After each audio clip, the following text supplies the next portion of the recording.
Welcome back to the channel, my freedom loving 2A supporting patriots. Back with a new video for you today, and unfortunately it's not one of the ones I enjoy making or like to bring on the channel, but it's one that's necessary, and it's on 3 new bills, anti-gun bills, that are being introduced here in Colorado. So far all 3 bills have been introduced and are currently under consideration, and all 3 of them do have sponsors. So we're going to go over House Bill 21-1298, House Bill 21-1299, and Senate Bill 21-256. So I'll try to go through these quickly as to not take up too much of your time and just bring to your attention these bills. But I do ask before I get into them that you go ahead and check out the description box. It's going to have links for all 3 bills, as well as ways to oppose these bills, to send out emails to your correct legislators letting them know you absolutely oppose these bills. And if you don't live here but know family, friends, loved ones who lived out here, please go ahead and share this video with them, or at the very least those links, so they can go ahead and be aware of what's going on out here as well, and that they can go ahead and fill out those links to contact their legislators as well. So first bill we'll go over is going to be House Bill 21-1299, and this is to allow the use of taxpayers' money to go ahead and create a so-called Office of Gun Violence Prevention. So basically what they want to do with this one is simply take taxpayers' dollars to make a Office for Gun Violence Prevention. So what that basically is going to be is just them pushing their anti-2-gun agenda, anti-2A agenda, out to the people and into the public, and saying of course how bad guns are, how terrible they are, and to push their narrative, which of course is anti-gun, and go ahead and just try and get these guns banned. And the very worst part of it is that it's going to be all funded by taxpayers' dollars. Up next we have House Bill 21-1298, and this bill looks to expand firearm transfer background check requirements. Now there's multiple levels to this bill that just really disgust me and make me sick. So the first one is, here in Colorado you have a 3-day waiting period where when you purchase a new firearm and you fill out your background check, they got 3 days to either approve you or not approve you. So usually whenever I do those, it's quick. I'm usually in and out within 15-20 minutes tops, purchasing a new firearm and then having it approved. Well, last year when the gun sales were out of control, I had a good buddy here who waited 4 days to get approved for his shotgun. I had 2 guns that I waited a full day on to see if I was approved or not, which of course I was. So what this bill is doing is trying to get rid of that 3-day maximum period that firearm seller can go ahead and transfer that firearm over to you. So the dangerous part about this is that there is no set date. It doesn't push that 3 days to 5 days or 10 days. It just leaves it open-ended there. So what happens, if they just, decide to take their sweet time and you just don't hear back? That can put a lot of people who are really in jeopardy of trying to exercise their Second Amendment rights and protect themselves from, say, someone else who they know is trying to be out and actively seeking to hurt them. And so it's completely terrible on that end.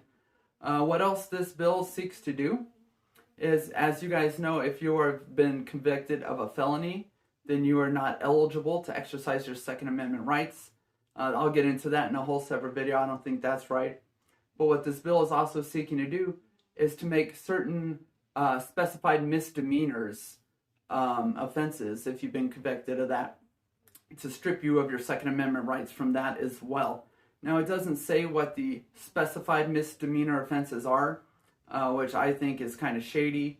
I'm assuming they'd probably be violent related somehow, but it doesn't say what those are, and it's not a felony, and yet they're going to try and go ahead and strip your Second Amendment rights there for that misdemeanor offense that you've been convicted of.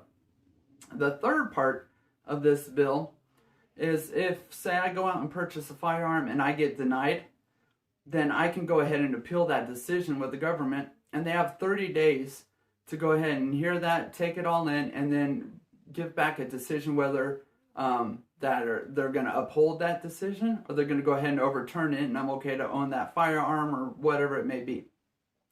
So 30 days in the past has been the example for that, the law. And they're trying to push that over to 60 days now. So they want to double their time that they have after you appeal to go ahead and check out your case and see whether you should be approved or whether they should go ahead and uphold that denial. So it's a super bad bill, as you can imagine, and that's kind of the short gist of that one. Okay, so up last we have Senate Bill 21256. They're calling it the Local Regulation of Firearms. And this is seeking to repeal Colorado state preemption laws that prevent localities from passing their own gun control. So what I think this one is standing from is our recent shooting we had up in Boulder at the King Soopers. Boulder had passed a no assault weapons ban and a 10-round magazine capacity limit, which obviously goes against Colorado state law, as well as the 10-round mag ban. Statewide is a 15-round mag ban. So I think they got taken to court over it and got shot down over it, basically. Like, you guys are not allowed to do this. It goes against the state's constitution. And so then, 10 days later or so, you had that shooting. Coincidence? I think not. But what this law is trying to do and pass is that different, say counties, different cities can go ahead and pass their own gun control laws. So I live here in Arapahoe County in Aurora, Colorado. The Denver city line is like just over a mile away from me. So it's not uncommon for me to be, when I'm out running errands, going to or from work, doing whatever I may be doing in my daily life, to cross over into Denver all the time. It happens all the time. So with this law, say Denver could be like, okay, well, we don't want anything over 10 rounds magazine-wise, but Aurora's okay with the 15, so I could be out in my day-to-day life carrying my pistol and cross over into Denver with my 15-round mags, and then all of a sudden that would be illegal and I would be a criminal. Aurora has 3 different counties in it. We have Arapahoe, Adams, and Douglas.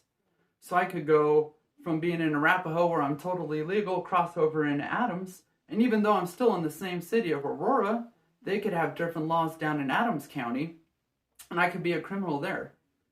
So it could have every single place you went over here, especially in like the metro area, you could be breaking a certain different law for that city or county and not even know about it. It's just giving everyone their own free pass to write whatever gun control they want. And it's completely out of control. I think it's completely dangerous. So that's what I got for this video, you guys. The 3 new bills, please go ahead and help oppose these bills. Like I said, all the links will be down in the description box. If you got family, friends, loved ones who live here, share this video, share those links with them so they can be aware of what is going on, so we can go ahead and fight all these unconstitutional laws they're trying to pass here. I love my home state of Colorado. I am not trying to dog on anyone in California or anything by any means, but we don't want it to be East California out here, and that's the way it's becoming. We got to fight back against all this stuff, you guys, or go ahead and just kiss our rights goodbye. So that's all I got. I appreciate you watching as always, you guys. Have a good day, and God bless.